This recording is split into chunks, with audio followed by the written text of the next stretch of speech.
नमस्कार, मी आगरी बोलतोय. माझं नाव ही आगरी, माझं गाव ही आगरी, माझी संस्कृती ही आगरी, माझी परंपरा ही आगरी, माझा मायबाप ही आगरी, माझा देश ही आगरी, माझी भाषा ही आगरी आणि मी ही आगरी. आज राहावलं नाही म्हणून थोडंसं तुमच्याशी बोलावंसं वाटलं म्हणून बोलतोय. माझ्या आगरी बांधवाला मी ते शोधायला आलोय, पण तो सध्या कुठेतरी हरवला आहे आणि हरवत आहे. समाज भवन बांधताय कधीपासून? बाकीच्या समाजांचे समाज भवन झटपट उभे राहिले, पण माझा समाज भवन अजूनही उपेक्षित आहे. आज तुम्ही आग्र्यांना एक मैदान आणि एक समाज भवन उपलब्ध करून देत नाही, हे दुर्भाग्य आहे. एखादी बिल्डिंग बांधायची असेल तर सगळं झटपट उभं राहतं, पण माझा समाज भवन बांधायचा असेल तर नुसतं आश्वासनच. थकलोय रे मी, आता खूप थकलोय. किती दिवस या खोट्या आश्वासनांना सामोरे जाणार? ही आश्वासने आता नकोशी वाटताय. जे आपलेच आले आणि गेले त्यांनी ही आश्वासनेच दिली, आणि जे आहेत तेही आश्वासनेच देत आहेत. कुणाकडे जाणार आता? हा पेच प्रसंग निर्माण झाला आहे. किती वेळा तरी ऐकतो मी, आपलेच बांधव बोलतात, कधी आहे तुमचा आगरी महोत्सव? कधी आहे तुमचा आगरी महोत्सव? का तुम्ही काय आगरी नाही का? लाज वाटते आगरी असल्याची?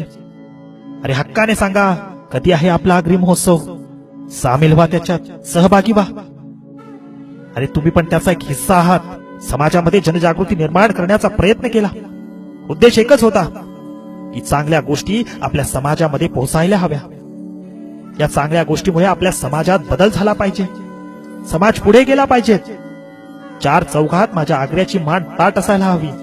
अरे चार चौघात कशाला, हजारो लोकात, लाखो लोकात माझ्या आग्र्याची मान ताट असायला हवी. एवढे वर्ष बघितले मी आगरी महोत्सव मध्ये कुठल्याच पक्षाचा झेंडा पोरांनी लावला नाही आणि कुठल्याच नेत्याचा फोटो दिसला नाही.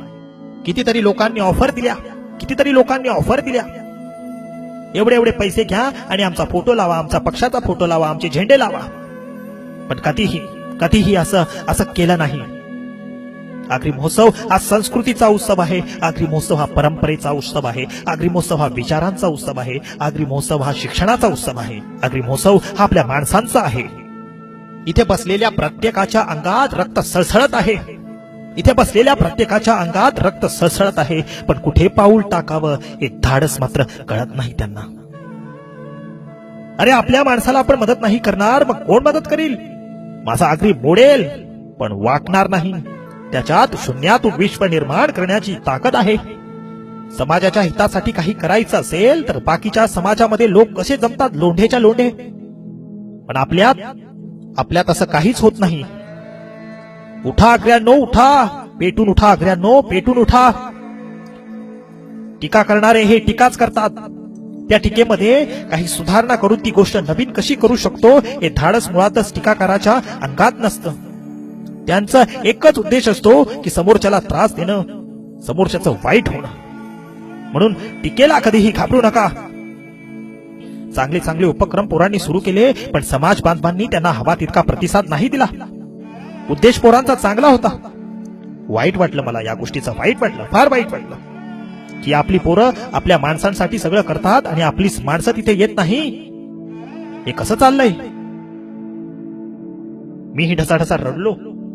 का हे असं होतंय? काय एवढ्या माझ्या आग्र्याचं रक्त थंड आहे? कधी सळसळेल ते? कधी एकदाचा पेटेल हा माझा आगरी? म्हणतात ना, मैत्री असावी तर आग्र्यांसारखी आणि दुश्मनी नसावी ती आग्र्यांसारखी. आगरी नावातच आग आहे. आगरी नावातच आग आहे. तो रागीट आहे, पटकन कोणालाही बोलतो.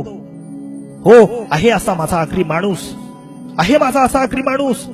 पण माझा आगरी माणूस हा फसव्या नाही, कोणालाही कधीच फसवणार नाही, एवढा मोठ्या मनाचा माझा आगरी आहे. हे सगळं तुझ्या हातात आहे. सगळी आग ही तुझ्या अंगात आहे. ही आग तुला पेटवायची आहे. तुलाच या समाजाला घडवायचं आहे. हे रक्त अजून किती दिवस थंड असणार आहे? हे रक्त सळसळायला हवं. कधी पडेल ही थिणगी, कधी लागेल ही आग, कधी पेटेल हा वनवा. आग्र्यांनो, आग्र्यांनो जागे व्हा, आग्र्यांनो, आग्र्यांनो जागे व्हा.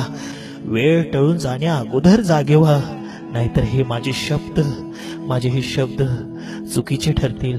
माझे हे शब्द निष्फळ ठरतील. आग्र्यांनो पुढे या, आग्र्यांनो, आग्र्यांनो पुढे या, पुढे या, पुढे या, पुढे या.